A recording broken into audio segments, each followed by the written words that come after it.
येन तस्मै श्री गुरवे नमः। श्री चैतन्य मनोभीष्टं स्थापितं येन भूतले स्वयं रूप कदा मह्यं ददाति स्वपदान्तिकं।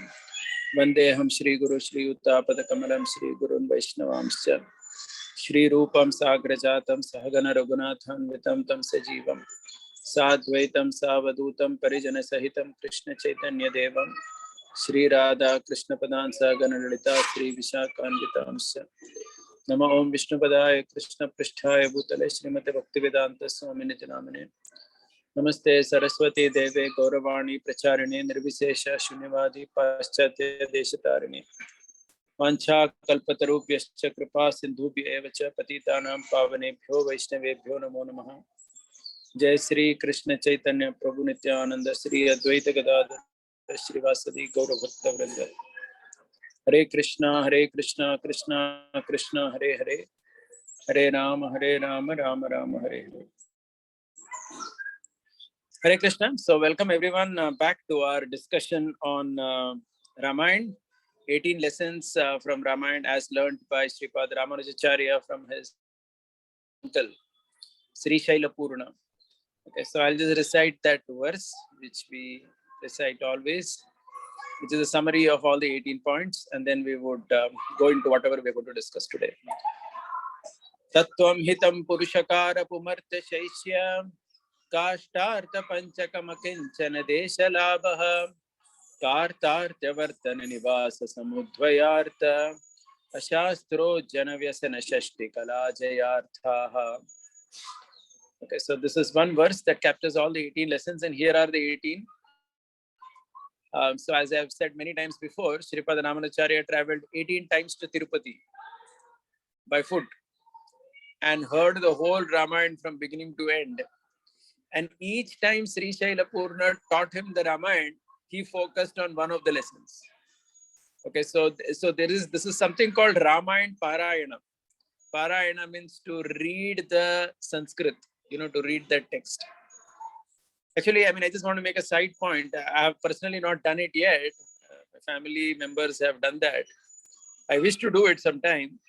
To read the text of Ramayana. That Sanskrit which is there, that has that purificatory potency in it, because these mantras, these shlokas are written by people like Valmiki or, Vyasa or whatever. So when we read that Sanskrit itself, that also has a phenomenal amount of purification. So at least I have a goal sometime in life to sit and, beginning to end. I have read several parts here and there, but not sequentially the Sanskrit text. So that's called Parayana, to read the whole thing from beginning to end. So that's how traditionally people always studied. And when they teach the Sanskrit, along with that, they focus on a particular lesson.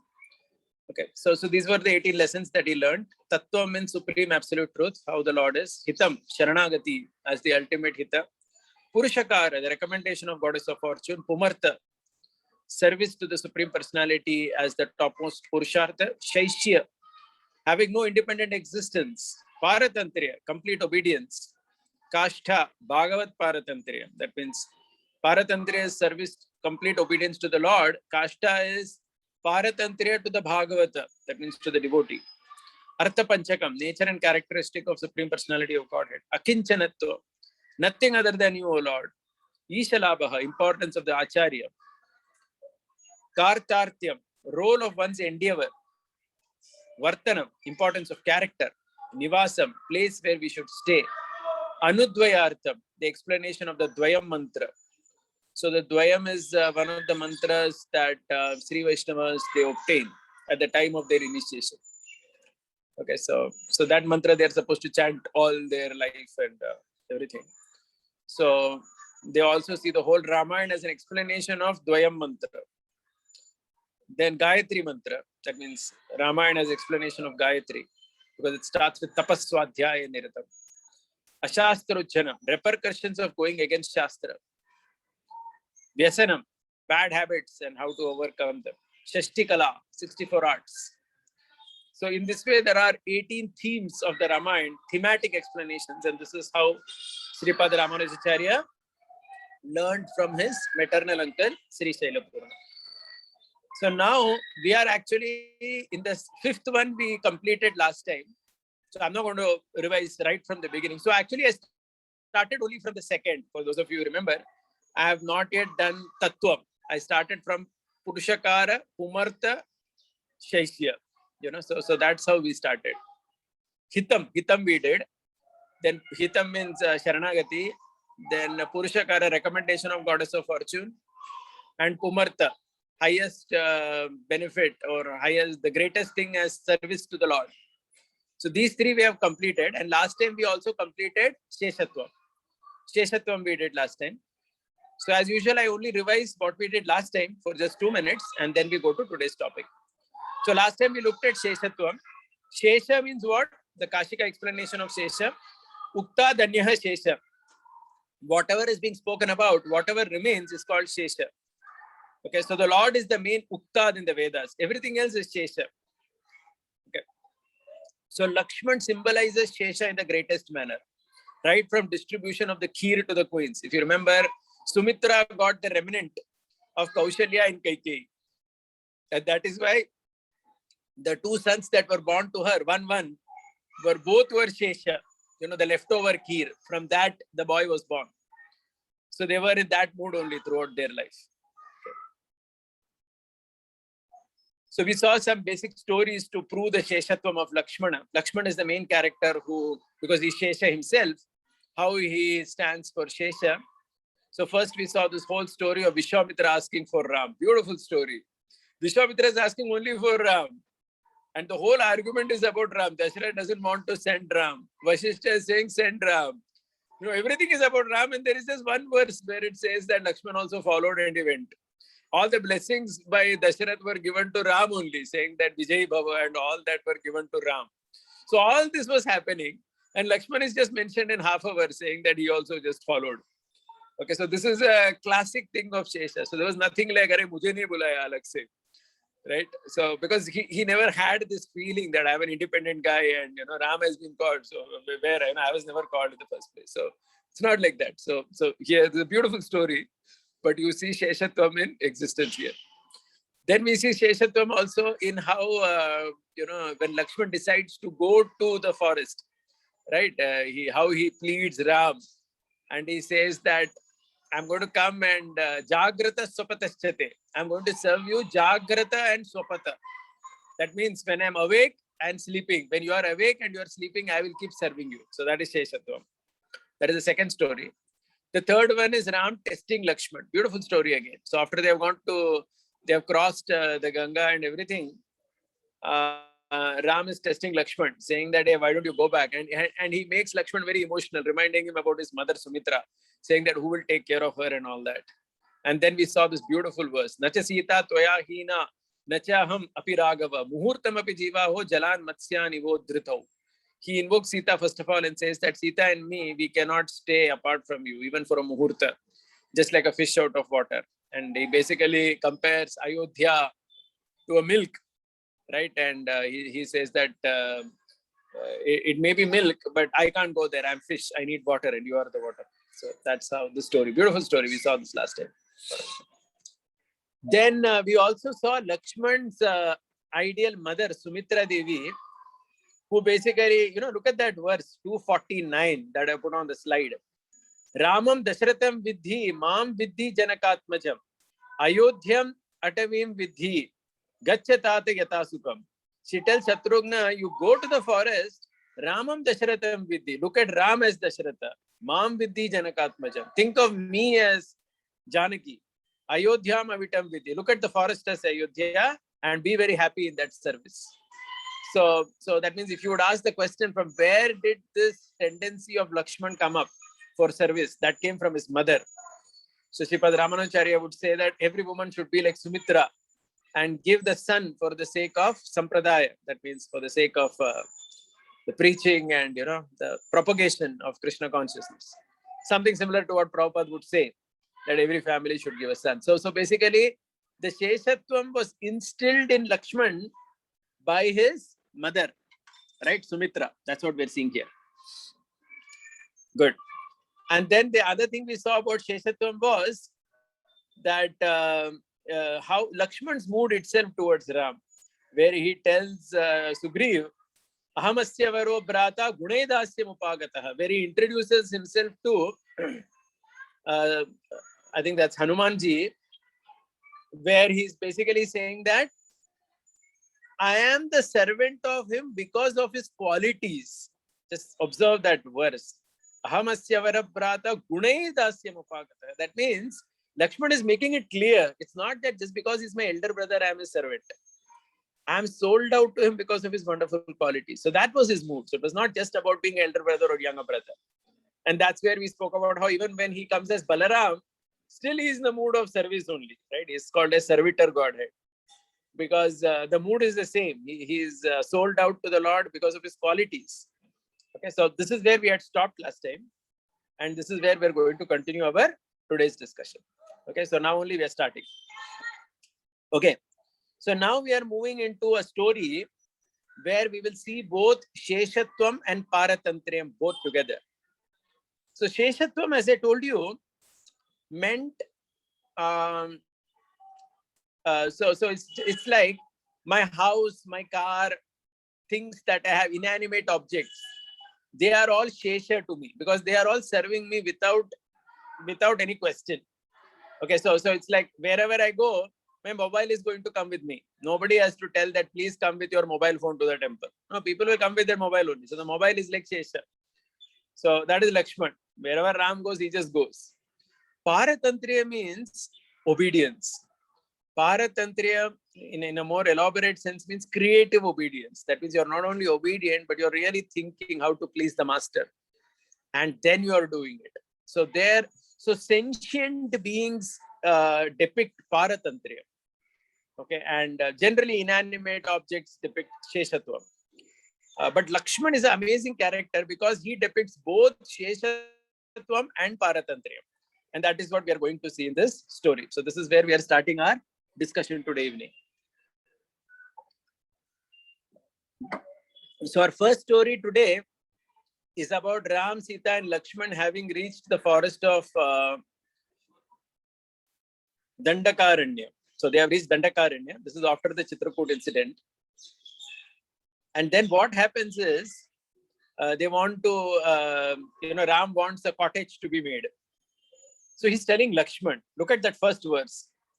Bratacharya tam drishti kanane nipuno hiyasi ashrama katra asmin nadeshe bhavati sammatah ramate yatra vaidehi tvamaham chaiva Lakshmana tadrisho drishyatam desha sannikrishta jalashayah vanaramanyakam yatra jalaramanyakam tata sannikrishtam cha yasmin tu samit pushpa kushodakam. So the first verse is very interesting. Verse number 3. Ram tells in which place we have to situate our hermitage for our liking. For that purpose, cast your glance all over the forest, and indeed you are expert in such matters. So Ram is telling Lakshman, can you see that word Nipunaha? Nipunaha means expert. So Ram is basically telling Lakshman, my dear Lakshman, you are expert at all this. Look in the forest and find a place where there will be enough water, Jalashaya, where it will be a very beautiful place for myself and Vaidehi, that is Sita, to move around. And we will get enough flowers, Samit, for our Yagya, Kusha, everything, that means for the puja and all that. And basically Ram, so everything is fine, but Ram uses one word called as you are expert at it. Now, Lakshman did not like it very much because he thought that what is this, as if I am a big guy over here who knows everything about what is the best thing to be done. He didn't like that. So look at how he responds. Okay, I'm just reading that one verse, that 3:15:7.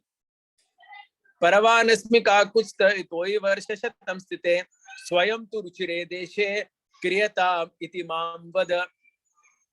So on this half verse, swayam tu ruchire deshe, they are, Ramanujacarya and all of them, they are completely lost with this particular sentence. Why they are lost? Because what Lakshman is saying, look at that. So first of all, Eva muktam tu Ramena Lakshmana Samyatanjalihi Sita Samaksha Kakusta Idam Vachanam Abravit. So on hearing Ram's command, Lakshman folded his hands and addressed Ram and Sita together as follows. What did he say? Paravan api kakusta. Paravan means I am dependent, O Lord. I am dependent on you. Tvai varsha shatam sthite. And I am not dependent on you for a short time. I am always going to be dependent on you only. So he didn't like this whole thing that, he's addressed as a very big expert on all matters and very competent. And generally people like to hear that. But he didn't like.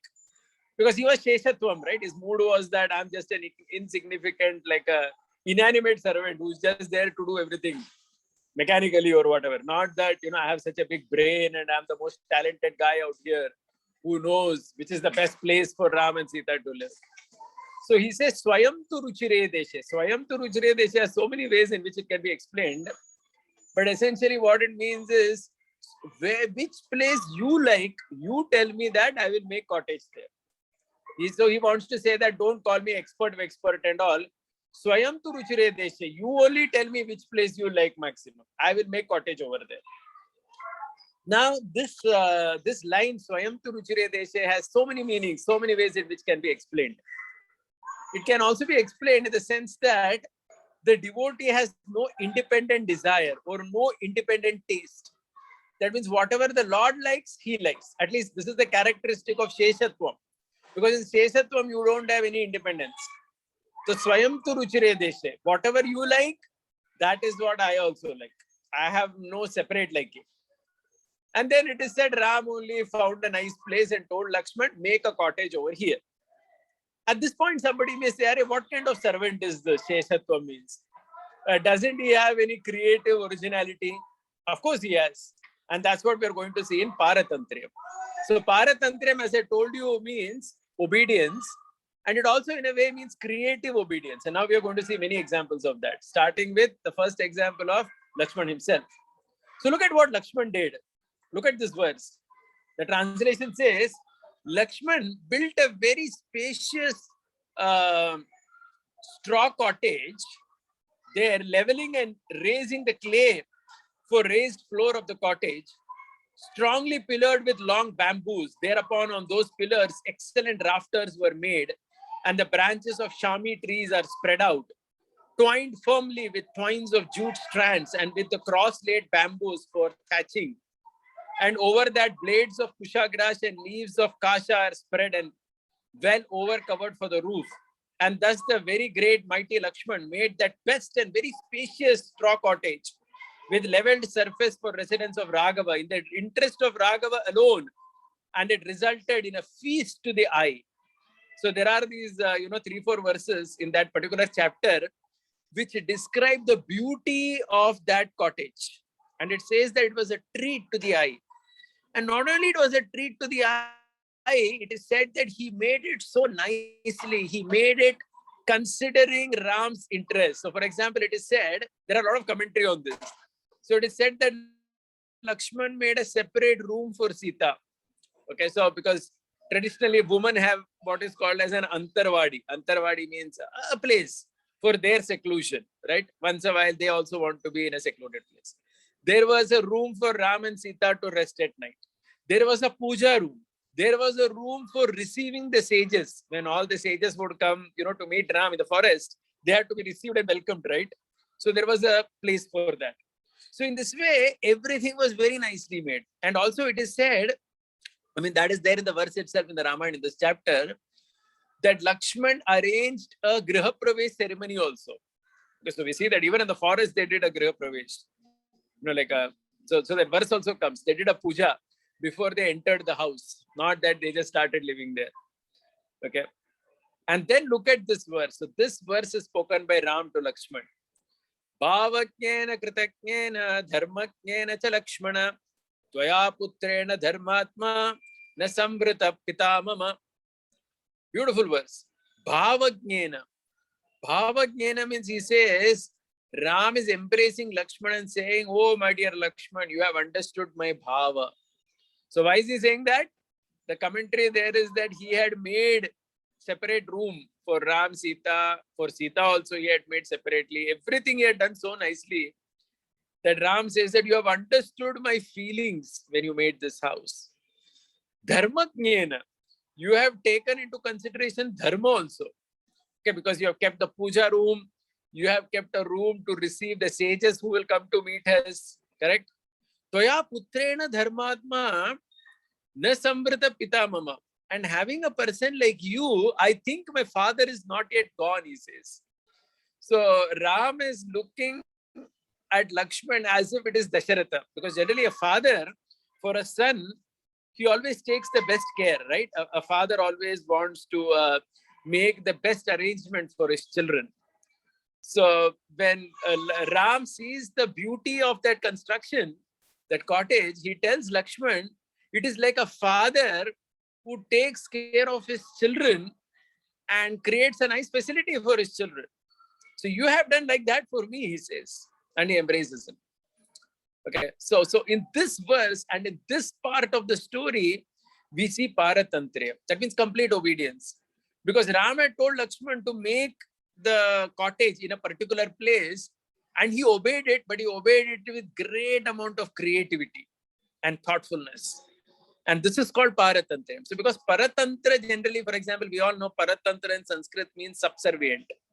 Correct? Like we say that Indians were Paratantriya to the British. But that is more like forced. So Paratantriya can even be forced. Okay, but here it is not like that. This Paratantriya is a very creative Paratantriya where the devotee is very thoughtful in how I will serve. And he's obedient, but he's very creatively obedient to the Lord. Okay, and that's what Paratantriya is. So the first example, as we discussed, is Lakshmana. And today we are going to see some other examples. So totally we are going to consider 6 examples today. So first is Lakshmana, then we will look at Bharata, then we will look at Rama himself, and then we will look at Paduka Devi, then we will look at Sugriv, and then we will look at one story from the Alvars, Tirupan Alvar and Lokasaranga Mamuni. So this is again connected to Sugriv's pastime. So that is why this Alvar story has also come over here. So in this way, today we are going to see 6 examples of Paratantriya. Okay, so and in all these, you will see complete obedience. You know, that principle you will keep seeing again and again. So let's go into our journey of Paratantriya. We have already seen the first one. Now let's see the second one. The second one, which we are going to see, is that of Lord Ram himself. Lord Ram's Paratantriya also comes in Ramayana. Okay, how was Lord Ram was Paratantriya? In 2 places it comes. So first we are discussing the first place. And then later another place will come where Lord Ram was depicting Paratantriya, obedience. So the first obedience of Lord Ram is towards his father Dasharatha. Okay, we all know that story. Ram was already prepared to be coronated. And when he's called to the chamber of Kaikeyi, where Dasharatha is collapsed, unconscious, or he has fainted and so on, there when Ram sees Dasharatha and when he hears this from Kaikeyi, that he's supposed to go to the forest for 14 years and Bharat will become the king, it is said that on Lord Ram's face, there was no vikara. That means there was no transformation where he felt, oh, so sad, I have to go and all that. He was in the mood of complete obedience to his father. He said that nothing doing. You have asked me to go to the forest. I am going to go to the forest. Whatever you say, father, I will do it.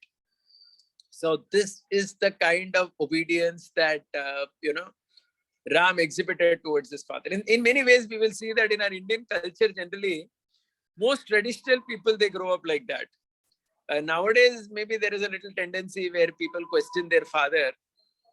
But I'm sure even in our generation, most of us, we will remember this, that whenever our father said something, there was no question of challenging, back answering. No, it was always obedience. It was always, yes, sir, with your father. I'm sure that many of you may have similar experiences. So in some way, this is considered, in a more traditional sense, culture. And we see that in Lord Ram, where Dasharath said he had to go. And look at this verse. So when Bharat comes and he's telling Ram to come back, look at what Ram is saying. Lakshmis Chandrat pe yodhva himavan va himam tyajet atiyat sagaro velam na pratigya maham pituhu. Ram is exhibiting his Paratantriya. Ram is saying the moon might lose its splendor. Snow might abandon the Himavat mountain. Okay. Nowadays, maybe it is happening because of global warming or whatever. The ocean might overstep its shores. Generally, it is not supposed to. Again, sometimes it can happen. But I shall not forsake the promise made to my father. So generally, the first three things generally doesn't happen. I think the moon is not going to lose its splendor. Maybe the other two may happen in Kali Yuga due to our climate changes. But the first will surely not happen. But the point is, even if those things happen, Ram will never forsake his obedience to his father. Okay, so this is his paratantra. So very, very high level of obedience to one's father. Okay, so that's culture. And we see Lord Ram depicting his paratantra. We will see one more example of Ram's paratantra very soon, but this is the first one. Okay. Now let's go into the second example. So this is a very prominent example of paratantra, and this is the example that we wish to elaborate primarily in our class today. Okay, and that is of Bharata. So Bharata, if you see carefully, Bharata, his paratantriya is considered topmost. Okay, so why is it considered topmost? Because we see that he had got the kingdom, but he was in a complete, see, because paratantriyam in English, what happens, when we translate as obedience, that captures only one thing. Paratantriyam also means subservient and willingly subservient, right? Creatively subservient. And all this you're going to see in Bharat's character. So the first thing what happens is Bharata, he's simply not willing to be the king. He cannot do that. He doesn't want to take the position which was supposed to be offered to Lord Ram. So look at what he says when he goes to Lord Ram. Shrutena balisthanena janmana bhavatohyayam sakatam palayishyami bhumim bhavati tishtati. Look at the translation. Being younger to you in knowledge, position, and birth, how can I rule the earth when you are present? So look at that mood over there. Being younger to you, Shrutena balasthanena janmana bhavato hyayam. He says, I am inferior to you. So here again, that's paratantra only. Paratantra means subservient.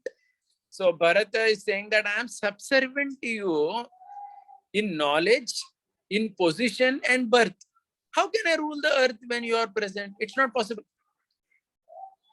Hina buddhi gunobalo hina sthanena chapyaham bhavata cha vina bhuto navartyayi tu mutsuhe. I am a child deficient in intelligence and virtue, and even inferior in position. Deserted by you, I do not wish to live. Oh, one conversant with righteous rule, unhindered. This entire kingdom, along with our relations, inherited from a father. So basically, what the mood here is of Bharat is what is called as Parivetra dosha. Parivetra dosha is a term where in generally cultured families, etc., the younger brother cannot, Parivetra dosha happens when a younger brother gets married without elder brother's marriage. So that's considered one type of dosha.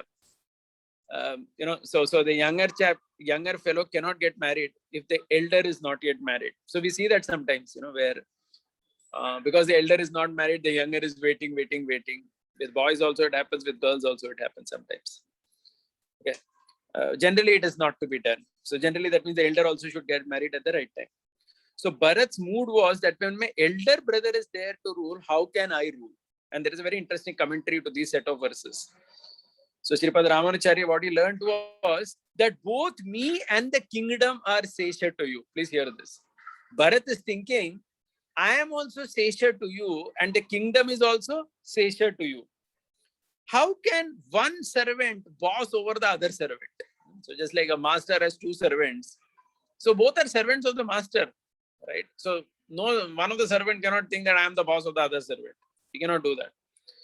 So this was the mood of Bharata. And that is why he was saying all this. So he was like, no, I cannot. I'm younger to you. I'm subservient to you. I cannot take this up. Right? So this is his paratantriya. He's subservient.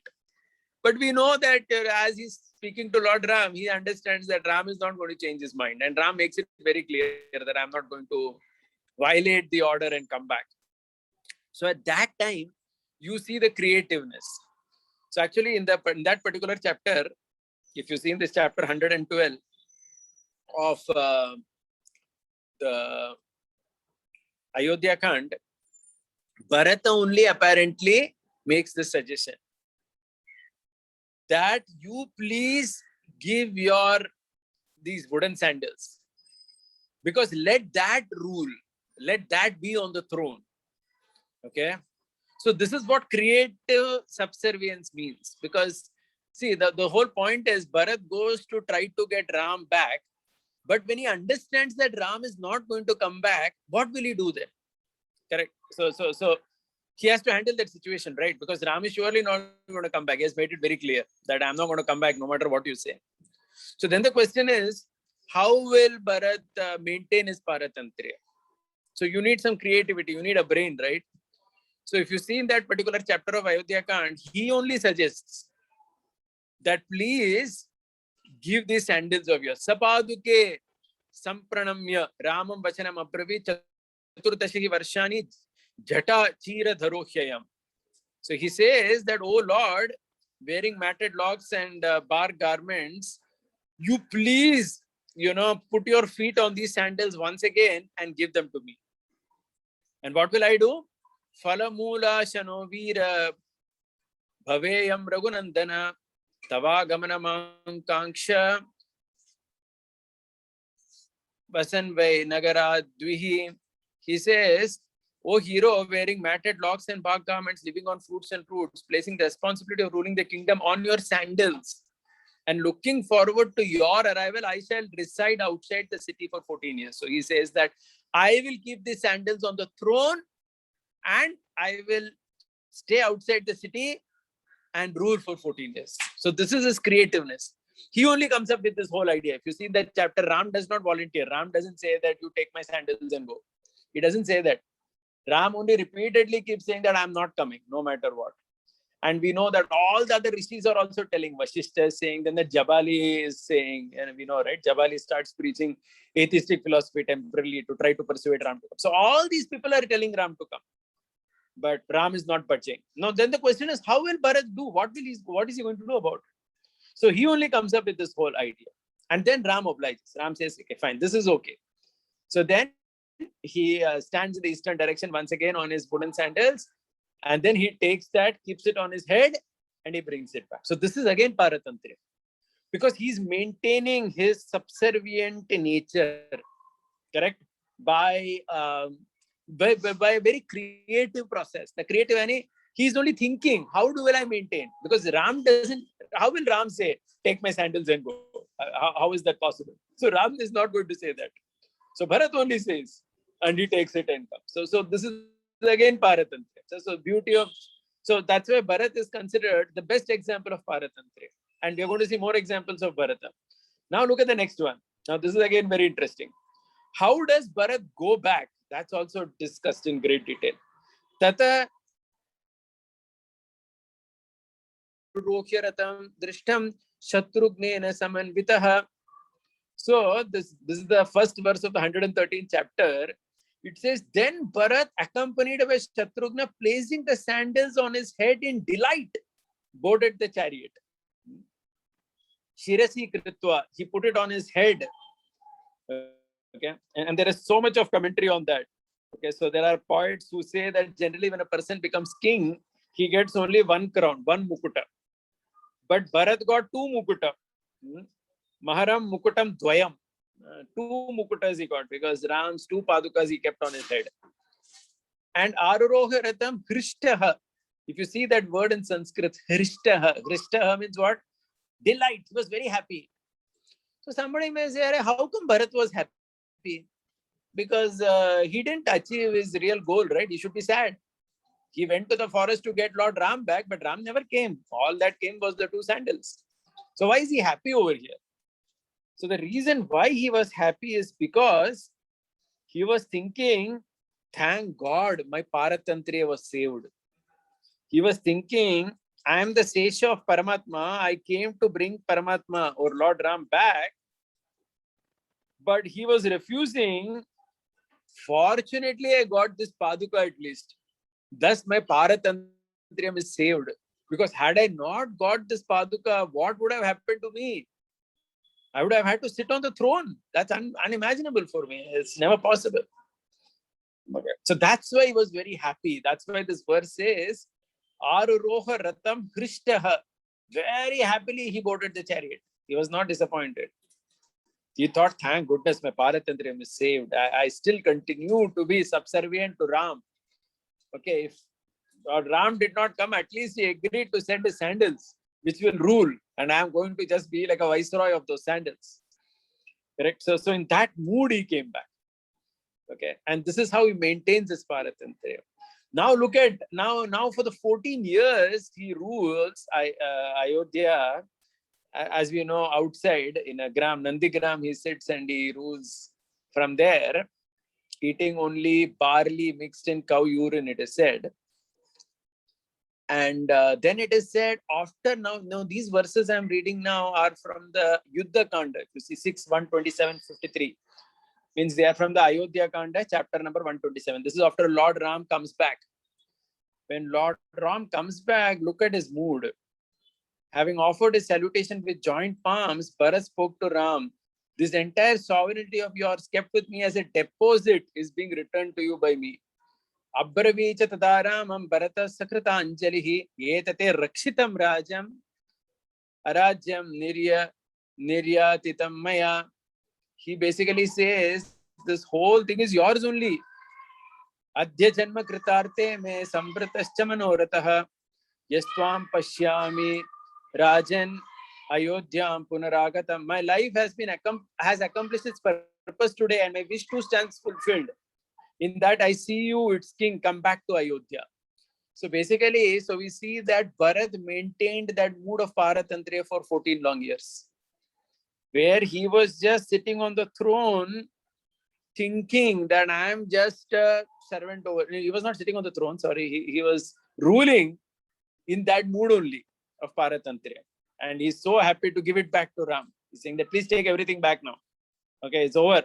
And this is much before the coronation also. He immediately hands over. He says, no, these are the things. But now there is one verse which again illustrates something called creative Paratantriya. Look at that, 55 verse. Avekshatam bhavan kosham koshtagaram purambalam bhavatastejasa sarva kritam dashagunam maya. You review your treasury, granary, palace of your spirit. Everything has been enhanced tenfold by me. That's a very interesting verse, because Bharata tells Lord Ram that in your absence, the treasury, the granary, and everything has been increased 10 times by me. Okay, so the GDP has increased 10 times. Okay, if the GDP was $1 trillion when Lord Ram went, it's $10 trillion now when he has come back. So I just did some mathematical calculation to see in 14 years, if something has to increase 10 times, how much percentage growth must be there. So I did some calculation in the computer, and it turns out to be 18% per annum returns.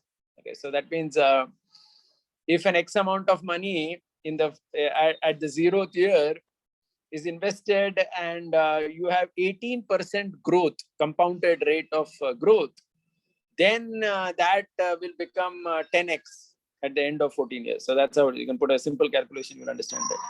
1.18 raised to the power 14, you will get that. So basically the point is, what we see here is Bharata, when we say Paratantriya, it was not that he was just crying outside in Nandigram, thinking, of course he was doing that also, he was obviously crying, because it is said that daily morning 3 o'clock he would take his bath and he would start his activities. So he had some time for crying as well. But that's not the only thing he did. That's the point here, right? Because there was expert administration. He increased everything 10 times. And he gave Ram what was there originally 10 times that he gave.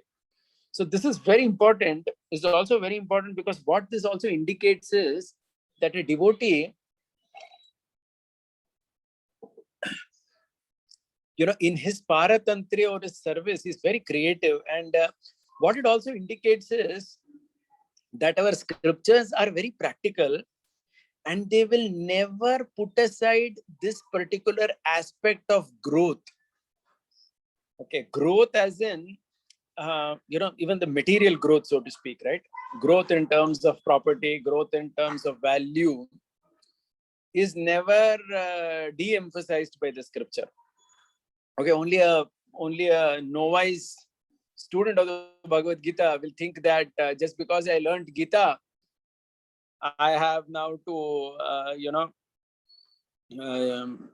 I remember this term we would often use, just to keep the body and soul together, or sometimes it has that statement has its own meaning, maybe in some sense, but if it is emphasized beyond a point, then what happens is a person stops being very active in the world.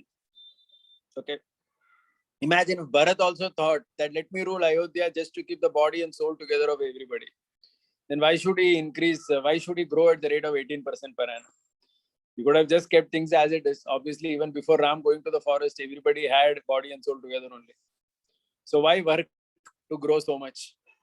Okay. But the point is that the Gita, the Mahabharata, the Ramayana, they lay a lot of emphasis on this particular point, that every person keeps growing in life. Okay.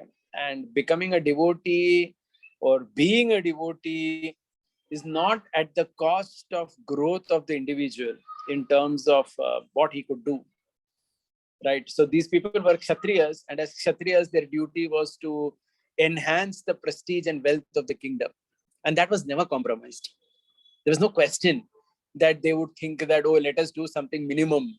No, they worked hard, or I'm sure it would have taken hard work and creativity to increase the granary also 10 times. That means the food production was increased, the wealth was increased, everything was increased 10 times. That's what he's saying here. Okay, so this is very important. Otherwise, we have always been talking about this whenever I presented earlier on Gita. So I'll just take a minute, go back to something from Bhagavad Gita, and then come back very quickly, to this particular point again. So in the Gita, what happens is there is this particular commentary of Baladev Vidyabhushan, which is in the context of 9.27, Yat Karoshi Yadashnashi Juhosi verse, where he says that there are three types of bhaktas, Baladev Vidyabhushan says. He says there is Sanishtita Bhakta, Parinishtita Bhakta, and there is a Nirapeksha Bhakta. Sanishtita Bhakta means most devotees. So he says they operate on Sakama Karma Mishra Bhakti. That means they are doing Karma Mishra Bhakti. There is karma along with their bhakti, but it is Sakama. They have some attachment to the fruit also. That's what Sanishtita Bhakta means. A higher level, he says, is Parinishtita Bhakta. Now, this is very interesting. He says Parinishtita Bhakta are all the pure devotees you see in scripture, like Janak Maharaj, Arjun himself, Bharata in the Ramayana story that we're reading. They are all Parinishtita Bhakta. Parinishtita Bhakta means what? Baladev Vidyabhushan defines them as someone who practices Nishkama Karma Jnana Mishra Bhakti. Look at that term. Nishkama Karma Jnana Mishra Bhakti. That means Nishkama. He's not doing it for himself, but karma is there, action is there, jnana is there, knowledge is there, and bhakti is also there. So Baladev Vidyabhushan says all the devotees of the scripture that you generally see, who are in Grihastha Ashram and who are in the society, they practice Parinishtita Bhakta. Third category he says is Nirapeksha Bhakta. Nirapeksha Bhakta means only bhakti. And that he says is a renounced person, basically a sannyasi or a detached Babaji, or someone like that who is is kind of renounced everything and now he's doing only bhakti. So we have to be very clear. So the very interesting commentary, I just came across it recently. I found it very interesting because I felt that even if the Parinishtita Bhakta is doing Nishkama Karma Jnana Mishra Bhakti, then what to speak of people?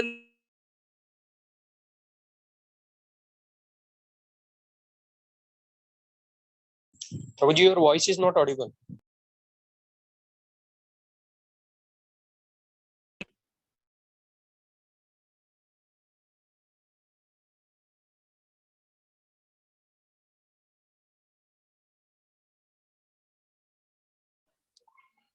Okay, sorry, that Sanishtita Bhakta, Parinishtita Bhakta, and Nirapeksha Bhakta. Okay, Nirapeksha Bhakta. So basically, even great devotees like Janaka or Arjuna himself, as I'm saying, or Bharata, in the story that we are reading is Bharata, right? Bharata, they are practicing this Parinishtita Bhakta. That means Nishkama Karma Jnana Mishra Bhakti. Okay, so they are not doing it for themselves. So when Bharat is saying that I've increased everything 10 times, it's not that he is going to enjoy the fruit. Okay, but he's doing it as a service to Lord Ram. Right? Is that lost or what? Can someone just confirm? A minute. Yes, it's audible now, Prabhuji. Yeah. Thank you. Okay. So now let's go to the next thing here.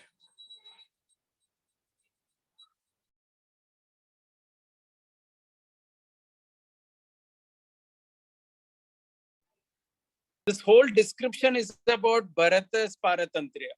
You know, right from when he goes to the forest till he returns everything tenfold times to Lord Ram. So all that is Bharata's Paratantriya.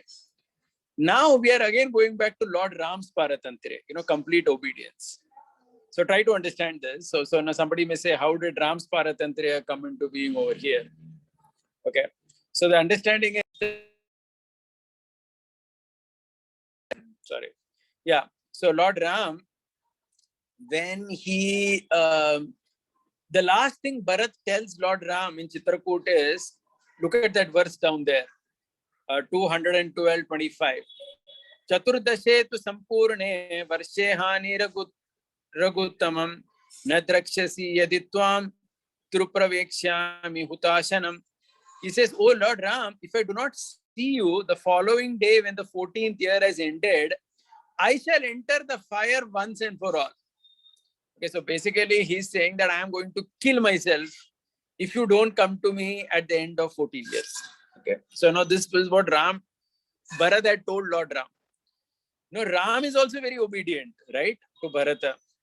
And he wants to come back in time. So he's not thinking that, oh, let me delay. No, he's very clear that, oh, this person had told me 13 years back that I have to come on the last day of my whatever allotted period of 14 years Vanvas. I'm supposed to be back in Ayodhya. So what happens is, after Ravan is killed, Vibhishan is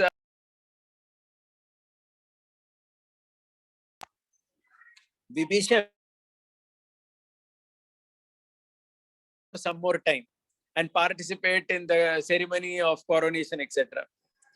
But Lord Ram tells, my heart is hastening to see Bharat, who came all the way to Mount Chitrakoot to take me back to Ayodhya, yet whose appeal was not executed by me. See, Ram is remembering this, that Bharat had come, I had not listened to him that time. Even though he requested me with his head bent low, and Kaushalya, as well as Sumitra and Kaikeyi and Guha and the citizens of Ayodhya and inhabitants, all of them requested that I should come back. That time I didn't come. So now I have to rush. So Ram is also so careful, So Ram knows this, that I have to go back. There is absolutely no question that I am going to, continue over here. Right? So he's like, I have to go. So this is also Paratantriyam only, right? So Paratantriyam means that obedience. So Ram is conscious. Look at this verse that he is just saying. Is my screen also visible? I am trying to share it. I don't know whether it is visible. Oh, it's visible, bro. Thank you. It's visible. Okay, fine. Yeah. So Ram is very, very cautious that I have to go back, because they had all told me to come that time only. That time I did not listen to them. But now I have to listen. So Paratantriyam is something where here the Lord is also very, very conscious of of wanting to be obedient to the request of his devotees. So this is also Paratantriya. Okay. Yeah. So let's go ahead now. Now, this is a very beautiful Paratantriya. Okay. So these verses that I'm showing on the screen, these are from Paduka Sahasram. So Paduka Sahasram is a book which is written by Vedanta Desika. So Vedanta Desikan is, a third or fourth generation Acharya after Sripad Ramanujacarya, who appeared almost 750 years ago. Right? He lived for 100 years. Amazing life, amazing story. So on one occasion, he wrote this book called Paduka Sahasram, 1,000 verses glorifying the Paduka of Lord Ram. And there are so many verses that are so beautiful. In fact, because this Paduka, he says, exhibited the highest Paratantriya. Okay, so I'm just taking 2 verses from there and we are discussing that today. So look at these 2 sweet verses. Bratur niyoge pyanivartamanam rajyabhishekam chaparityajantam Ramanujautau nanuparatantriyat ubhabhyam bhavati jigaya. Desikan writes that the highest Paratantriyam was exhibited by Paduka Devi. How come? Because we all know that Paduka is not just some ordinary wooden sandal. It is personification, right? So there is a person. Everything, the Lord's paraphernalia are all persons, correct? So that wooden sandal was not just some ordinary wood, but it's called as Paduka Devi. So it's a personality. That personality of Paduka Devi exhibited the highest Paratantriyam because what did she do? She exhibited a Paratantriyam higher than even the 2 brothers. Ramanujau. Ramanujau here means the 2 Ramanujas. So Rama Anuja means Ram's younger brothers. So who are 2 Ram's younger brothers in this context? One is Lakshman and one is Bharata. So in this verse, what he's saying is even Lakshman was not so much Paratantriya. Why? Bratur niyoge parivartamanam. Ram initially, what did he tell Lakshman? Don't come to the forest. Take care of our father. Take care of our mothers. Lakshman said, no, I'm not going to listen to you. I'm coming. And similarly, what happened to Bharat? Ram told Bharat, go and be the king for 14 years or whatever. Our father has asked you to be the king. So you should rule as the king. Bharat said, no, I'm not going to do that. So Desikan writes here, Ramanujautau nanuparatantriyat. Even these 2 brothers of Lord Ram, even they didn't show such paratantriya like the Paduka Devi. Because Paduka Devi did whatever was asked of her. Right? Paduka Devi was on Ram's feet. She went to the forest. Then from the forest, she was told, go and sit on the throne. So she went and sat on the throne. And then when Lord Ram came back from the forest, then again the Paduka Devi was removed from the throne and went back to Lord Ram's feet. That means throughout that story, Paduka Devi does whatever is asked of her in complete obedience. She doesn't have an independent opinion. Okay, so that is why this verse says that even more than Ramanuja, the 2 brothers, Paduka Devi was higher in terms of obedience. What to speak of that? Desikan writes, she had Paratantriyam even more than Sita Devi. Okay, that's the next verse. Abhyupeta vinivritti sahasa Devi Rangapati Ratna Paduke Atyaseta Bhavati Mahiyasa Paratantra Vibhavena Maitilim. So in the second verse that I have put up, Desikan, he's talking here about Maithili. That means Janaka's daughter, Sita. He says even Sita was not so obedient. At least if you see in one way, Urmila was obedient, right? Urmila, Lakshman's wife. When Lakshman went to the forest, there was no question. She didn't say that even I want to come with you or anything. But Sita Devi, if you see carefully, we have discussed that before as well, right? Lord Ram tells Sita Devi to stay back in Ayodhya. But Sita says, no, I'm not going to stay back. I'm coming with you. And there's such a big argument she had. She started crying. She started telling Ram, you're a eunuch or not even a man. You know, she uses so many strong words against Lord Ram. She actually says that you're not a man. My father got me married to a woman only, I think. So basically, she's just blasting Lord Ram left, right, and center because her demands were not listened to. And only when Ram said you can come, then she started smiling. So he says here, even they did not completely obey Ram. So Desikan says that none of these people were complete obedience to Ram except Paduka Devi. Okay, so she is exhibiting the highest Bharatan. So it's glorified. Beautiful poetry. Okay, now the next Paratantriya, which we are going to discuss today. So we just have two more. I'll end in 10 minutes. So the next Paratantriya is that of Sugriv. So this is a very interesting story. So this is the story when Vibhishan comes to do Sharanagati.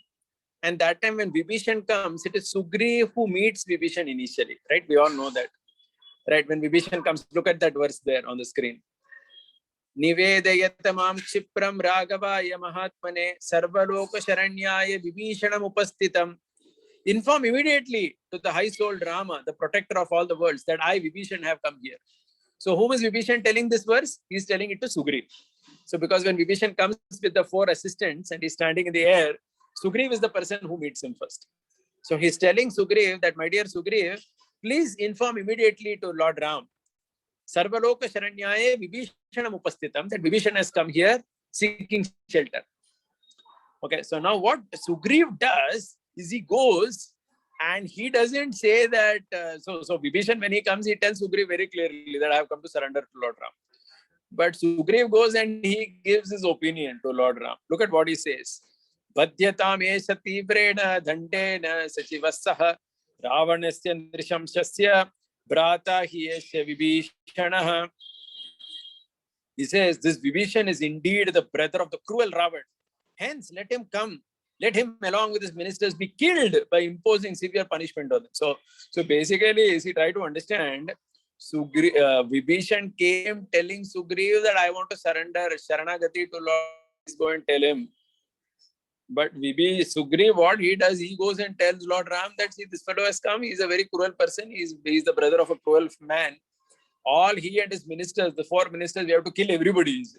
I mean, so if you see, the message is not conveyed properly, right? One person has come for Sharanagati and he's telling that we should kill. And then later what happens is, Ram is taking the opinion of all the monkeys. And we know that everybody says one thing. Someone says that we should keep a spy and look at him. Somebody says that, we should not take him at all. Somebody says, only Hanuman says that, no, we should take him. And at the end, Lord Ram says that I'm going to take him. That time, again, Sugriv objects. So please understand the story. The storyline is like this, that Sugriv objects in the beginning and Sugriv objects at the end also. What does he say? Look at that verse. Sudushto vapya dushto va kimesha rajanicharaha idrisham vyasanam praptam brataram yapyarityajet kovamasa bhavetasya yamesha sapparityajet. What matters if this range of night is very dangerous or wise? So okay, I'll not read the this translation is not too good actually. I've just picked up from the internet. The point that I wanted to say is Brataram yapyarityajet. Sugriv tells Ram he is a person who has given up his brother also. And how can we trust such a person? Ko vamacha bhavetasya yamesha sapparityajet. How is it possible that he will not betray us also? Because he has betrayed his brother. So in the beginning, he says we should kill him, and at the end, he says we should not accept him. So 2 times Sugriv makes this point. Then Lord Ram, this is a very famous verse, beautiful verse of the Ramayana. He says, see, now the very sensitive point here. So the point here is that Sugriv is saying that Vibhishan rejected his brother. Now, actually, if you see, Sugriv himself had rejected his own brother Vali. Okay, so Ram wants to tell that to Sugriv. But how to tell that you also rejected your brother? So Ram is very sensitively speaking. Ram is saying, न सर्वे भ्रातस्तथा भवति भरतोपमः मद्विदान पितुः पुत्रा सुहृदो वा भवद्विदा. He says, my dear one, neither are all brothers like Bharata. See, he's saying that every brother is not like Bharat. Because he indirectly wants to tell him, even you are not a good brother. Nor all sons of a father are like me. He says, every son is not like me. I'm completely obedient to my father. Every son is not like that. And then he says, nor all friends are like you. Okay, so it's a beautiful verse because he's simultaneously reminding Sugriv that you have not been perhaps the best of the brothers, but you are a very good friend. Okay, so Ram is telling him, and then this is the point of Paratantriya. Then Sugriv understands. With this verse, very strong verse, he immediately understands that, oh, what Rod is saying is correct. Even he is not a good brother, but he can be a very good friend. Then finally, Lord Ram tells Sugriv only to go and bring Vibhishan back. Look at that. Anaya yena harishreshta dattamasya bhayam maya Vibhishano va Sugriva yadiva Ravana swayam. He tells, oh Sugriv, let him be Vibhishan or let him be Ravan himself. Please bring him here. So the story here is that Vibhishan first comes asking Sugriv that please go and tell Ram that I have come to surrender. Sugriv comes and says that he should be killed. Then everybody gives their opinion. Ram says, I will take him.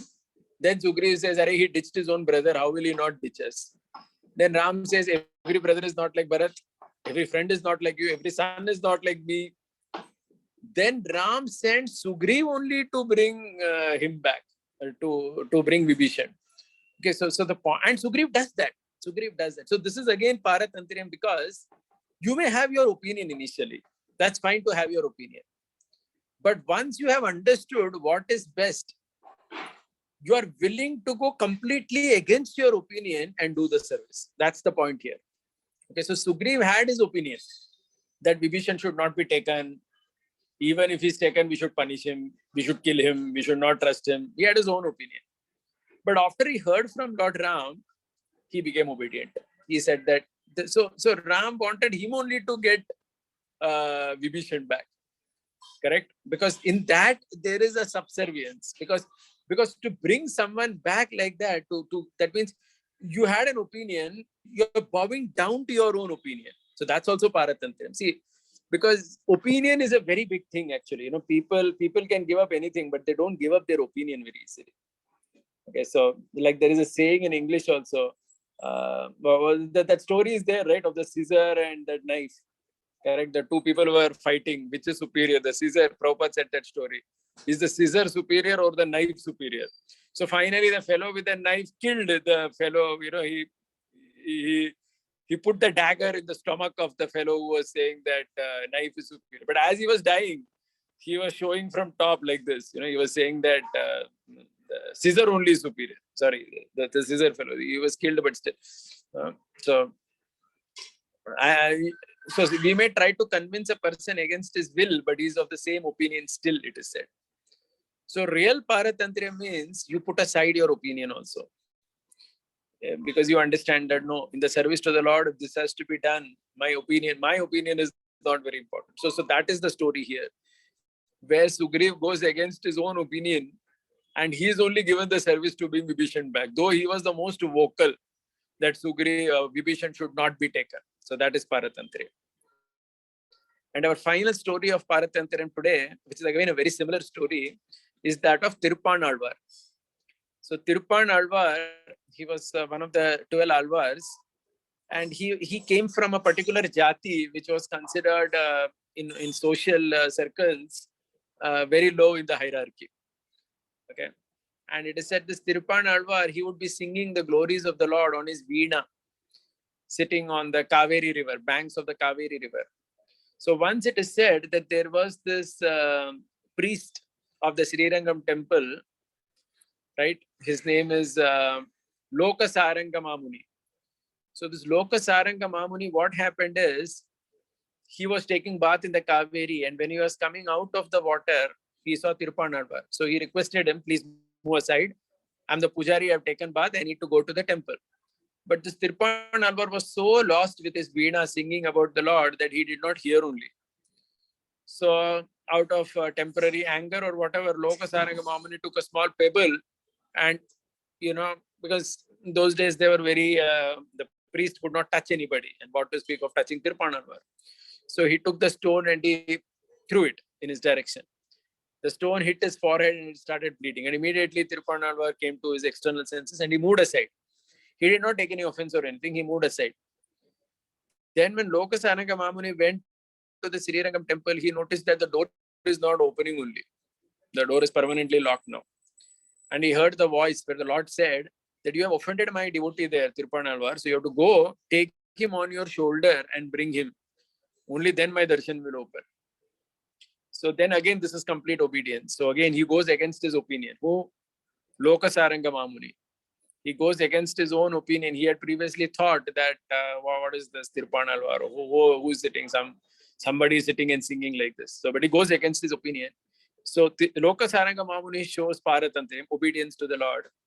And then when he comes, then it is said even Tirupanalvar shows obedience to the Lord. Now, somebody may say, how will Tirupanalvar show obedience? Because Lokasaranga Mamuni comes and tells Tirupanalvar that the Lord has said that you should sit on my shoulder and come. Only then he will open darshan. So Tirupanalvar was not thinking that, oh, I'm so great. I'm going to sit on the shoulder of this Brahmin and go into the temple. Tirupanalvar thought that I have to obey the command of the Lord. If the Lord said that I should sit on his shoulder, then I must sit. I cannot say that I will not sit. So he sat with that mood of Paratantriam. So this is also Paratantriam only, right? Obedience. So this is similar to Sugriv going and bringing back Vibhishan.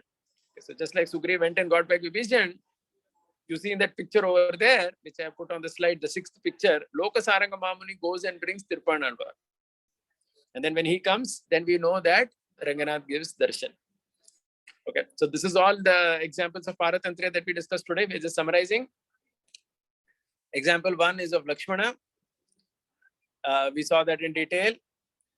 How Lakshman was creative in his Paratantriya, how he created that beautiful cottage. We saw so basically we saw so many definitions of Paratantriya. Paratantriya means complete obedience. Paratantriya also means subservience. Paratantriya also means very creative. Paratantriya also means giving up your own opinion. You may have your opinion, but in the service of the Lord, you become subservient to that. You put that aside. And Lord's opinion becomes more important than your opinion. So all this is Paratantriam only. Okay, because in Sanskrit, that one word, Paratantriam, has so many meanings, which is not captured in one English word. Okay. So that's why we saw so many examples. Starting with Lakshman, who was very creative, with Bharata, who was always thinking how to protect my Paratantriam, and how he very creatively suggests, give your wooden sandals. And how he rules the kingdom, increasing the property by 18% per annum. You know, the country's GDP, Ayodhya city's GDP increases by 18% per annum to 10 times in 14 years. We also saw Rama's Paratantriya, how Ram was so obedient to his father. Ram was obedient to the instructions of Bharat and Ayodhya Vasis when he's telling Vibhishan, 14 years over, one day I'm not going to stay. They have all told me to come back. I must go. See, that's Paratantriya. Then we saw Paduka Devi, high level of Paratantriya. And as those 2 verses of Vedanta Desika, that Paduka Devi's Paratantriya is superior to Lakshman, Shatrugna, Bharat, Sita Devi, everybody. Because no questions asked. Sugriv's Paratantriya, going against opinion. And finally, Tirupanalvar's Paratantriya. Whatever the Lord said, he said, okay, if the Lord wants me to sit on your shoulder and come, I will sit and come. Okay. So with that, we end the description of Paratantriam today. We end with this verse and then we will take questions. Vaidehi sahitam suratru matale heme mahamandape madhye pushpakamasane manimaye virasane sustitam agre vachayati prabanjana sute tattvam munibhyah param vyakyantam bharadati paripratam ramam bhaje shyamalam. So this is a dhyana shloka from the Brahmanda Puran, where one is meditating on the Lord's form. Right. So with that, we end the class, and if there are any questions or comments, we can just take that.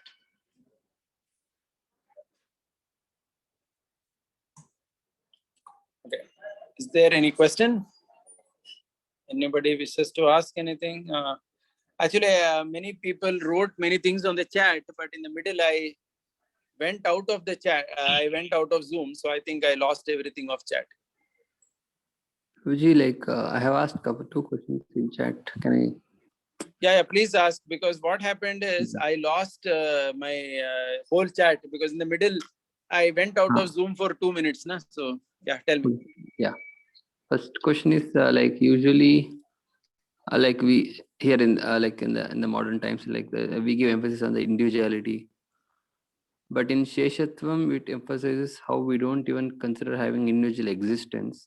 So Yeah. now, yeah, both are important, but how to reconcile both? So that is the first question. Actually, this Sheshatvam, na, it's a very, very high state. So when I was reading about Lakshman's Sheshatvam, what I realized is this is at a very high level of spiritual evolution of the individual, where in his service to the Lord, he has no consideration only that he exists as a separate entity. Right. So this is not even at sadhaka stage, Sheshatvam. It's an aspiration for us. It's not at our stage, because when you, that's what, na, at least maybe it can only be a very internal mood for us, which we aspire for in our service, at least to the Lord. But in our external relationships with anybody else, nobody can be Sheshatvam. So this is not a relationship which we could imitate in our worldly relations with anybody. No, it's just not possible. So, nobody can be like this to their brother or to their wife or husband or anything. I mean, it's almost impossible. So this is only with the Lord, and it's in a very perfected stage. But you see that example coming out here. And ultimately, like we give all our examples, right? Everything is supposed to give pleasure to the belly, all parts of the body. So like that, they are all Shesha. So it's a constitutional, what shall I say, experience of Sheshatva. Yeah. And in connected question, so if Paratantra is what pleases the Lord very much, so what is the need of having Shishatvam? So how do these coexist, or if Paratantra is what is going to please him more, then what is the role of Shishatvam there? So Yeah. that is, So so that's why the Lakshman's example is best. He had both. He was Shesha and he was Paratantriya, because he at one level he was as if he didn't exist separately, and at the other level he was very thoughtful in his service. So actually, in some way, Paratantriyam is in some way a little bit more relatable. So the example traditionally given is of the disciple in the Gurukul. He's Paratantriya to the Guru. Okay, but the objects in the Gurukul are Shesha to the Guru. So the Guru may have many objects, na? His hermitage, his Yagya Kunda, they are all Sheshatvam. And the students in the Gurukul are Paratantriya, because so animate people can exhibit Paratantriya. Inanimate people can exhibit Sheshatvam, but in a liberated position, even the animate people exhibit Sheshatvam. So Sheshatvam is actually, at least when I saw that, I felt that that's a more evolved or a little more difficult, so to speak, because you're an individual, but still you behave as if you're not, or you're completely forgotten yourself in the service to the Lord. So it's kind of a little more higher. But both exist together, like we saw in Lakshman also, where he, at one level, he was as if he didn't have any independent choice, but at the other level, if he had to do something, he would be very, very creative in that service. So in our practical application of like these principles to our life, so we try to be Paratantriya, and maybe in the internal mood we develop Sheshatva. Yeah, very good. Yeah, that's correct. That's the point actually. Okay. Yeah. Any other question? Haribo? Yeah, may I ask? Yeah, go ahead. My question is related to the qualities that we have been discussing. So what I felt and my doubt was that the qualities, especially the lofty ones which we are talking about, they get exhibited, or they are, or you have people in a time and age who can do that in a context. So a quality flourishes based on the context also. The example is these kind of such exalted qualities will not be visible being practiced by people in current day and age, in the current society. So the qualities dependence in the context of the society in which it manifests is also there. If we see the qualities exhibited by the people, the Parshads and the Lord in Ramayana, and the qualities exhibited by the Parshads in Mahabharata, the social setting changed, the yuga changed, and the qualities are also very different. So when we hear of such exalted qualities, two things. First is how relevant they are in the current day and age for us to practice. And second is, as you said, actually the previous question answered many of the things. A few are to be realized internally, not to be practiced. First of all, we are not at that level. And second is the society around us is not at that level. Is this true? Okay, I'm just going back to something that we always talk about. Ramayana is for internal. So if you go back to that verse of Chanakya, Prata Dyuta Prasangena Madhyana Stri Prasangat.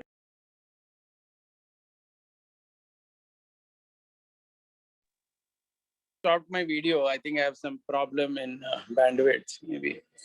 See, so two things. So again on. yeah, video. No, it's okay. Bandwidth is fine actually. Something else happened. So I was saying about this verse of Chanakya. If you go to that, why does it say Prata Dyuta Prasangena Madhyana Stri Prasangat? The reason is that Mahabharata is more external. It helps in more, the external world. Madhyana Stri Prasangat, because in the daytime, he says, think about Ramayana, because the idea is as the day progresses, you move into the inner world. So even Chanakya, almost 3,000-4,000 years back, made this point that Ramayana is for inner world growth. Okay, so that is there. So that is there because the central theme here is Sharanagati. It's an inner mood. This whole thing about dependence, this whole thing about, feeling this Paratantriyam. See, ultimately in Sharanagati, it is Sharanagati centered around the mood of the disciple, where he feels that I want to be like this, subservient to the Lord. Okay, so if one thinks that this is not possible in the external world, I would say, yes, in some ways, even if you go back to the Chanakya verse, about to speak of today's world, even 2,500 years back, he indicates Mahabharata to be the scripture for external world and its interactions. So from Ramayana, you will never see that so much. Okay, all the lessons are primarily for the inner growth. So again, we need not feel that I cannot do at all Paratantriyam.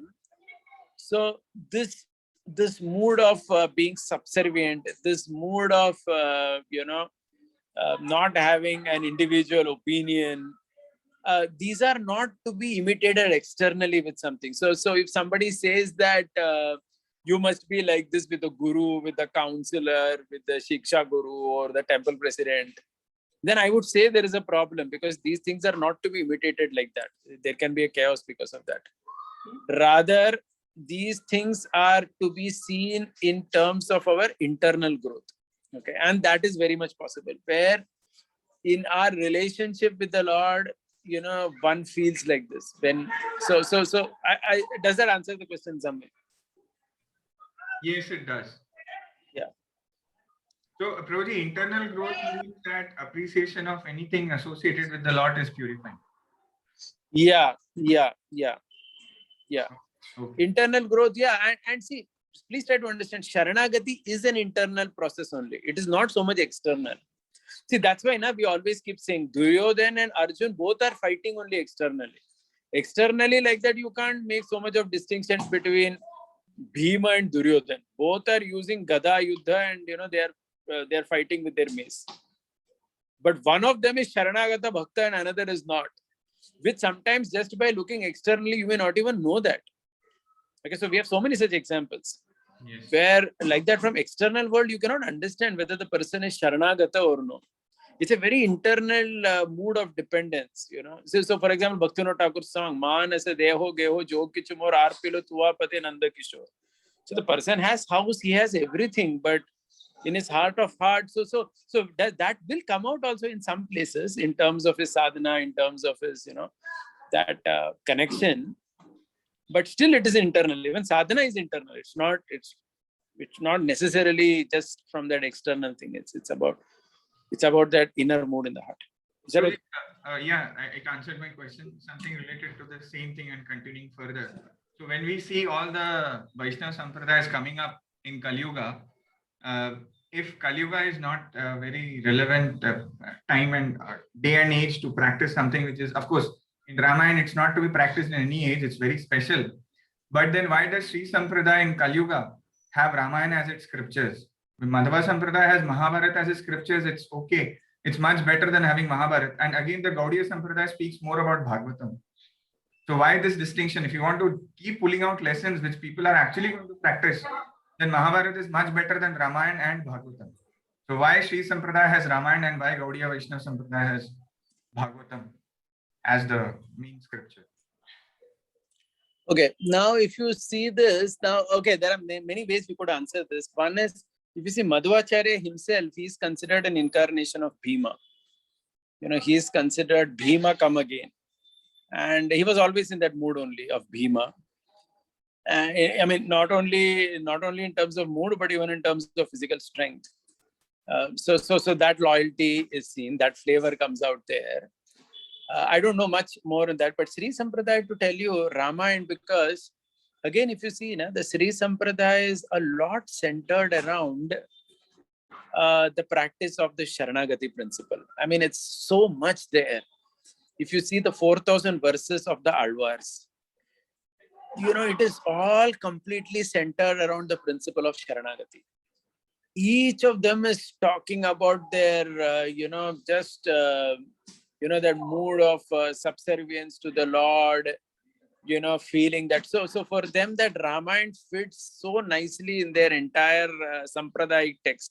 In fact, even this, their main mantra that they chant, the Dvayam. I mean, I can't just say that because that mantra is not supposed to be simply said. Each word of that Dvayam is connected to one kanda of Ramayana. And even today, you will hear speakers where they will take Balakand and they will connect it to that first word of the Dvayam. So the Dvayam is something that a Sri Vaishnava is always supposed to keep chanting, even in his normal course of life. They don't chant it aloud. When they are walking, when they are doing anything, normal course of life, they are supposed to be internally chanting Dvayam. So that is that system in their Sampradaya. And there are some 7 words in the Dvayam, 6 words in the Dvayam. And one word maps to one kanda of Ramayana. And for them, that is so important that each word maps to Ramayana and how Ramayana brings that one word in a perfect way out. Okay, so it's very much related to that entire mood of the Sampradaya, the Ramayana text. So that is very clear why they go for Ramayana. Okay, now as far as external world was concerned, Just a minute. Yeah.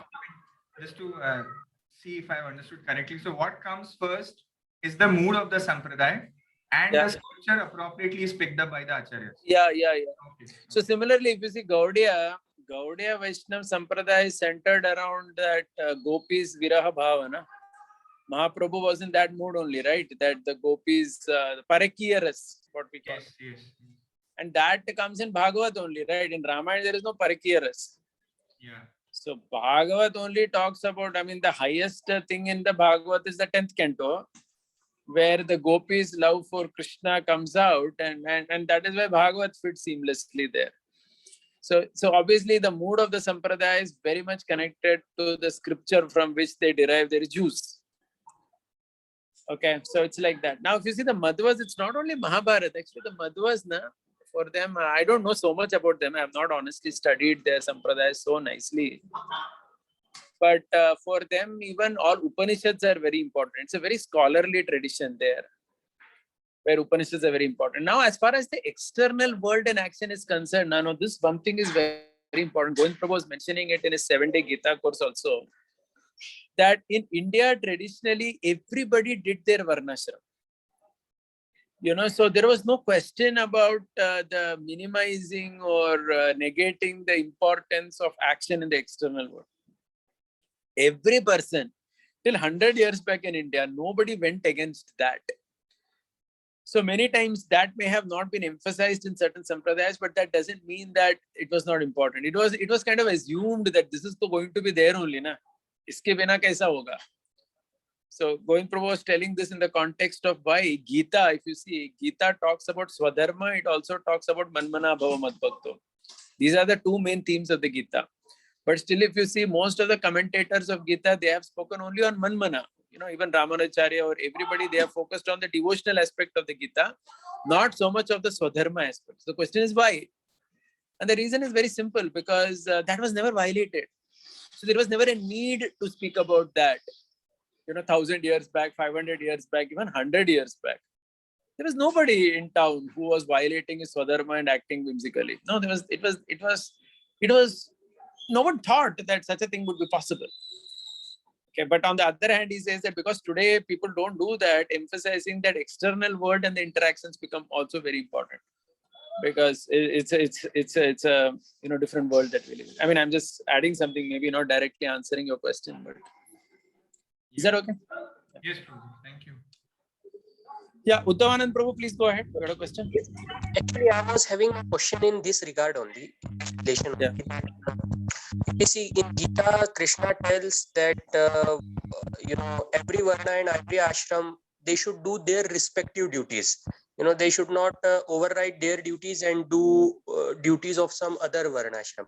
So if we look into these scriptures, primarily they are dealings with Kshatriyas, who were actually the rulers and who were of they were having a lot of facilities and everything.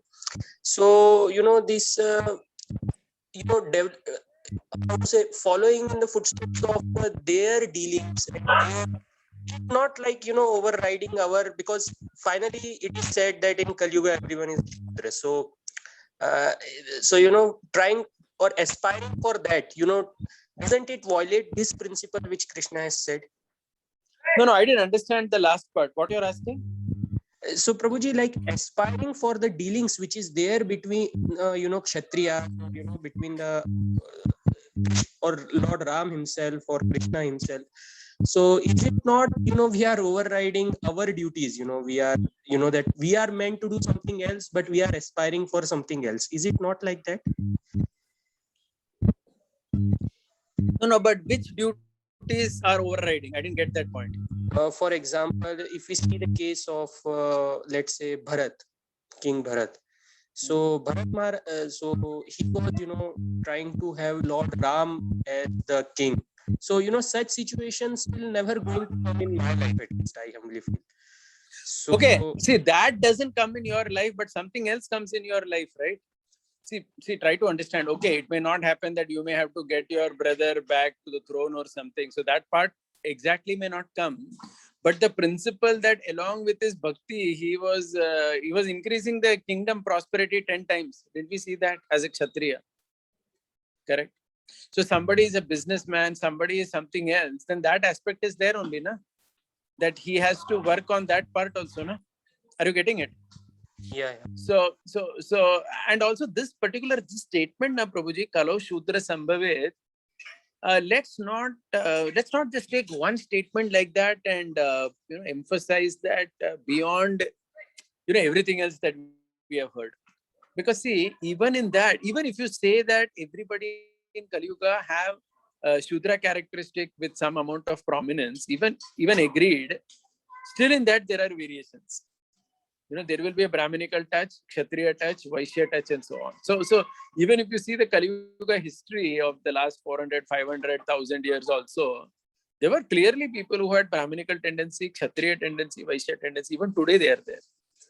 So basically that Kalau Shudra Sambhavet, it is, I sometimes feel that, some verses are quoted too often in our context, more than perhaps what it should, because sometimes we quote it as if we want to dismiss the whole Varnashram system only, or minimize the importance of that whole thing, feeling that ye to bhai important hai nahi, waise bhi sab Shudra hai na. No, so I don't think that is the lesson, because that never happens actually.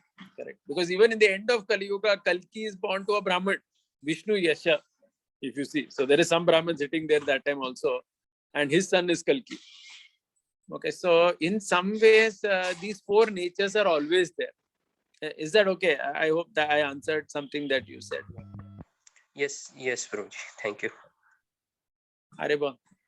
Prabhuji, I have a question. May I? Yeah, go ahead, go ahead. Prabhuji, the question is, the when we say with respect to the Lord, all his paraphernalia are also personalities. So how do we define the gender of that personality?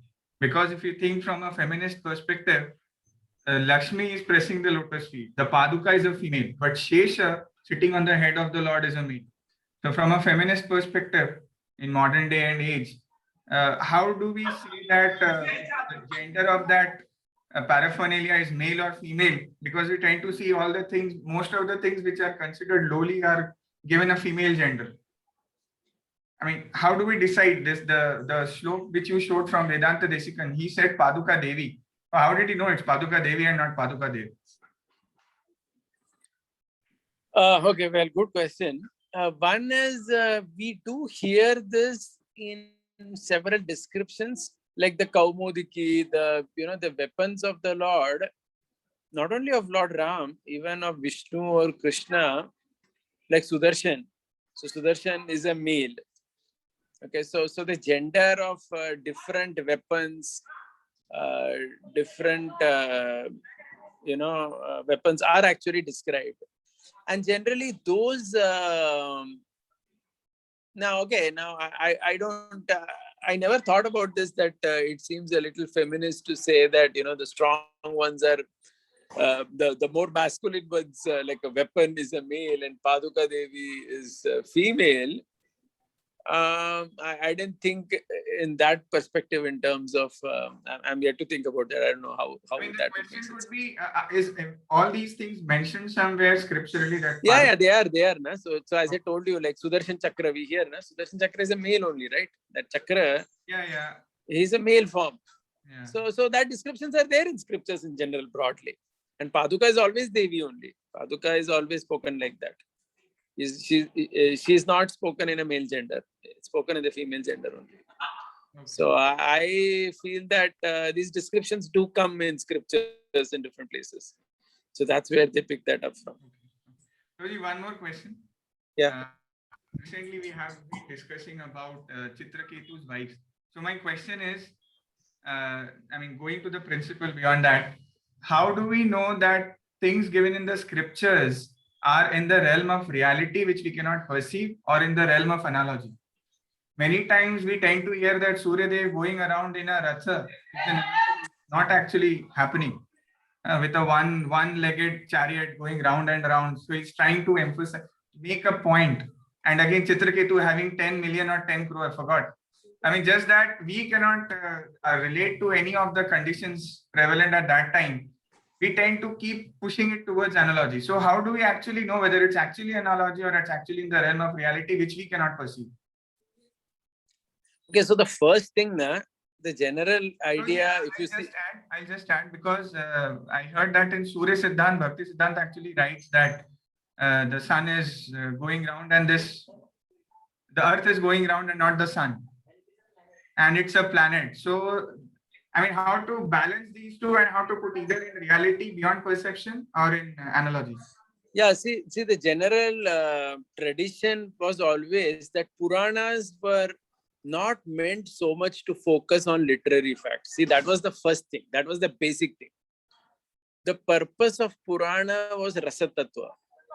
Okay, that was not there to for focusing on certain facts and to get like for example, a Purana may contain a description of a child growing in the womb of a mother, but that was not the embryology text of the Veda. For that, you have to look at Ayurveda. Are you getting? Like an Ayurvedic text may talk about how a child grows in the womb of a mother. Okay. The Puranic text may contain a similar description, but there the focus is more that rasa. So basically, so this is the fundamental thing. So that's why nobody would traditionally read Puranas. So Puranas were always read rather to focus on that rasa or that essence of that particular Purana, which is just trying to showcase. Like Bhagavata is talking about that pure devotional service, that principle, that rasa is being spoken. So everything else fades away, or everything else was, so nobody would get lost in that. So that's why even if somebody wanted to study astronomy, at least from a very scholarly way, the Surya Siddhanta and the others Pramanas were considered more significant, rather than Bhagavad. So because Bhagavad Purana, it is talking about the universe in terms of a particular description, sun, moon, whatever, again from a rasatmika perspective only. So once we understand this, then we stop getting so much caught up in those facts and trying to analyze even. So I'm saying that question itself is not so important as to which is the fact, which is analogy, and so on, because that was not the focus there. Okay, that was not the focus there. So because if you start focusing on that, then you will see all these things, and then one gets lost in those technical details. But the Purana was never meant for such a description. Does that make sense? Yeah, So it's a bit, it does make sense. So we approach the specific portion of the Vedas with a very clear-cut agenda. So the Puranas are yeah. So the relevant. Bhagavad Puran is not a textbook for describing astronomy. It is not the textbook for describing Ayurveda. It may have some descriptions, but you don't go by that there. Those descriptions are there again from the Rasatmika. So that's very clear again and again. Okay. So we should never forget that. That's the point. Because when you forget that, then only the trouble comes. Yeah. So whenever such doubts arise, rather than having any aspersions on the creator or any aparad, it's better to find out which is the primary text to deal with that subject.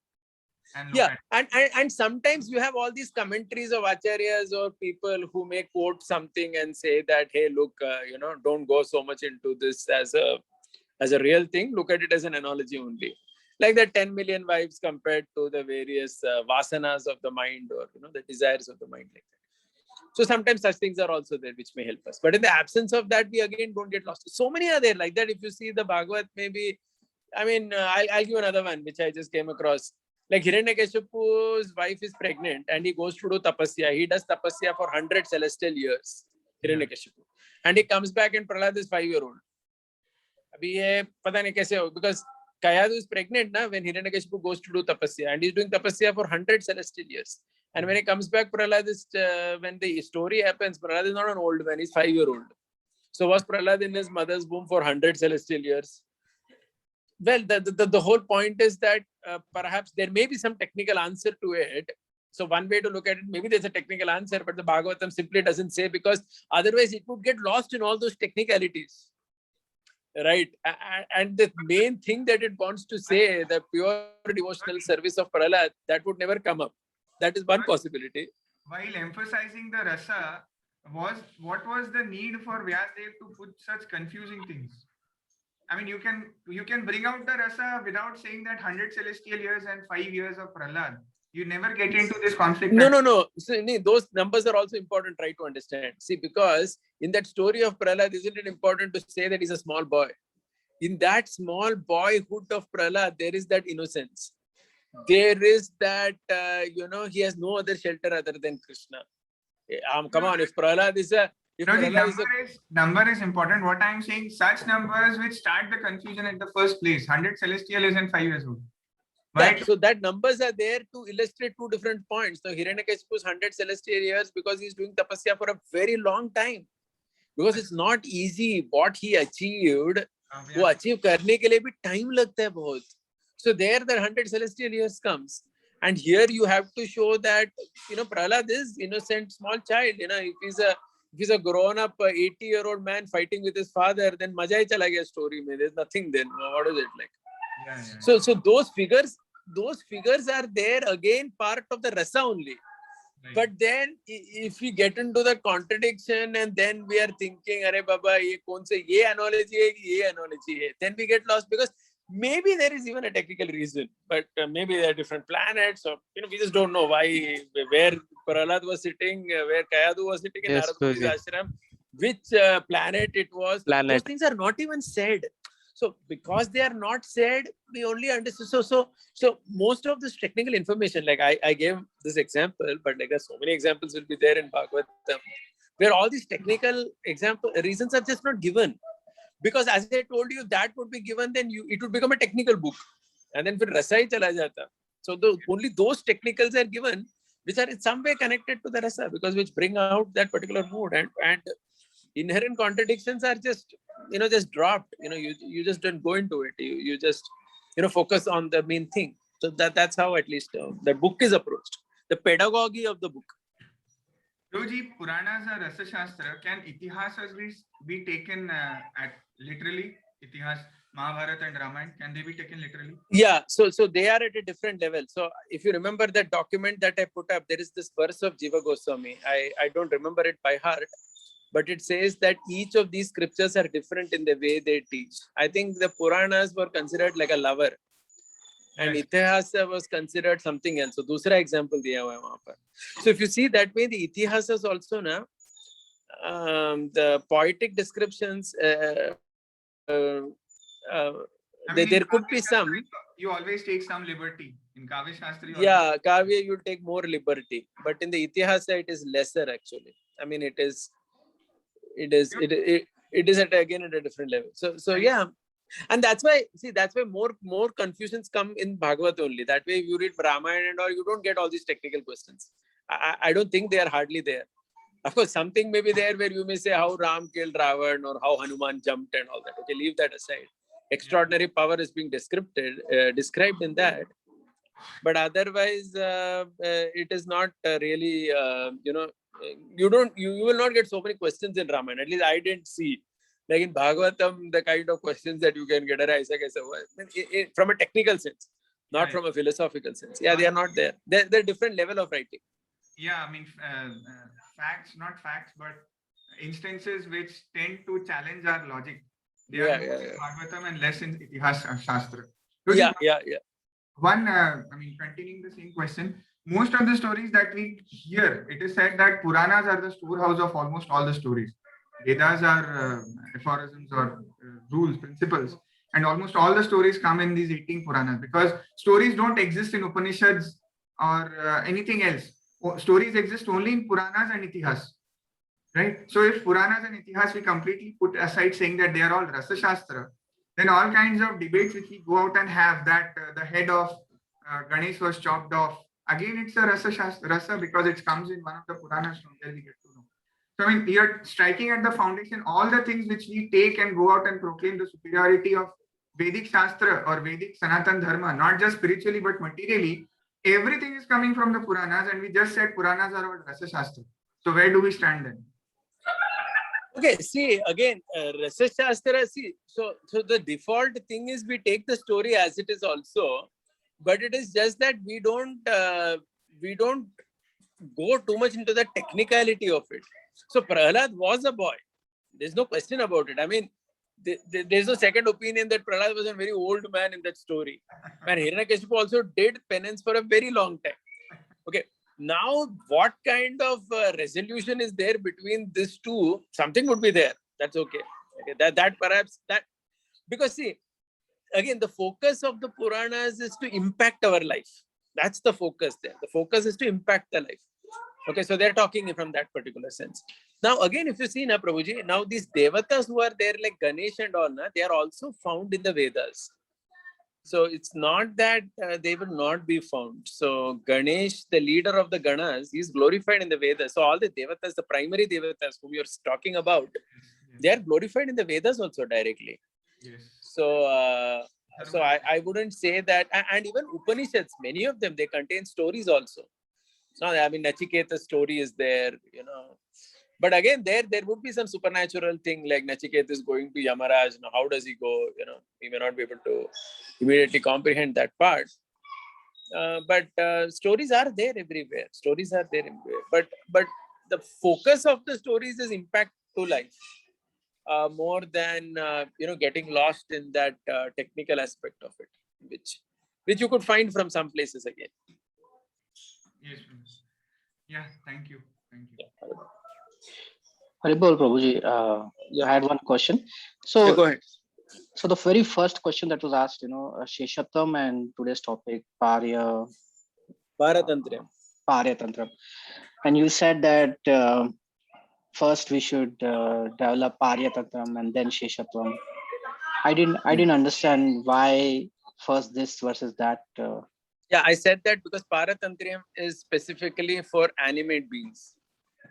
Sheshatvam is for inanimate beings. So, and Sheshatvam is achieved by animate beings in that liberated stage where you have absolutely no other self-interest other than serving the Lord. See, again, at least in our what we would call as conditional stage of existence, we do have some separate interests also, right? It's like we have a body, we want sleep, we want so many things. So Sheshatvam, so literally for a sentient being to be in the service of the Lord as if insentient is a very tough call. So that's why I felt that that is a much more higher aspiration. Whereas Paratantriyam is obedience. Like even Sugriv was Paratantriyam, right? And Sugriv was much more normal or in terms of his existence than somebody like Lakshman, who was Lakshman was much higher in his service in that sense. So that's why I said like, is that okay? Yeah, so considering the 6 Goswamis, like Sanatan Goswami, Rupa Goswami, Sanatan Goswami, he doesn't take care of his body. He, there's a lot of austerities he does. And he walks on the sand in the summertime of Jagannath Puri, and Lord appreciates that. So what is that? Sheshatvam or Parya? Well, see, most of these bhaktas who are in the third category that I said, if you remember that Baladev Vidyabhushan's quote that I gave you from 9.27 Bhagavad Gita, Sanishtita, Parinishtita, and Nirapeksha. Nirapeksha means they are like, completely non-existent from the material world perspective. So they do some things like these. For them, the world doesn't exist. It's like they're existing like that. उनको कुछ भी फर्क नहीं पड़ता, whether it is hard, whether a tiger has come or whatever, their bhajan is still continuing. Okay, so that again is it's just something that we worship and adore, but obviously we don't expect anybody to walk on sand like that. We don't expect, because it's too much to expect. So certainly they exhibit all these characteristics, whatever we are talking, Sheshatvam and all. For them, it's like they don't exist only. Only the Lord service is there. Correct, no? Yeah. So at our level, we should. Yeah, our level, Baladev Vidyabhushan very clearly writes in that 9.27 that I quoted, we behave like Sanishtita, and even if you're perfected, behave like Parinishtita. Parinishtita means like Janak Maharaj or like Arjun, all these people, where you still behave very quote unquote normally in the world, because you still belong to the world. You can't be Nirapeksha artificially.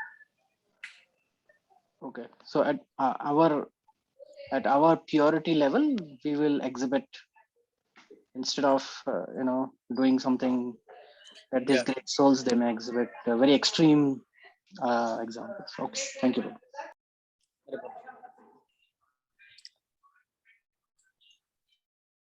Hare Krishna. Okay, thank you all very Prabhuji, much. Prabhupada ki jai. Prabhuji, Yeah, you have a question? no, Last one. no questions, but just some comments, maybe some silly ones.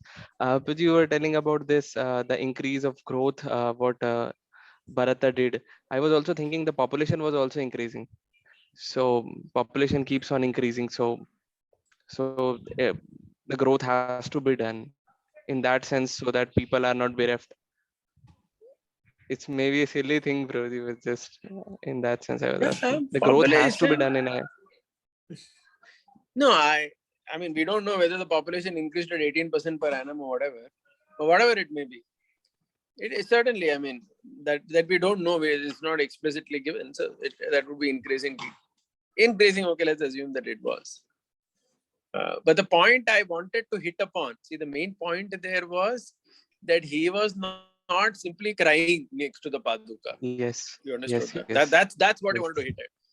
We Yes. shouldn't think that Bharat was sitting outside in a village and, morning to night he was just chanting Ram's name and doing nothing else. Of course, he was chanting Ram's name, but he was working very efficiently. Yes. That's the point we wanted to hit. Now, whether it was done for the increasing population or whatever, that leave it aside, because that's not mentioned, so we can't speculate about it. Yes. Yeah.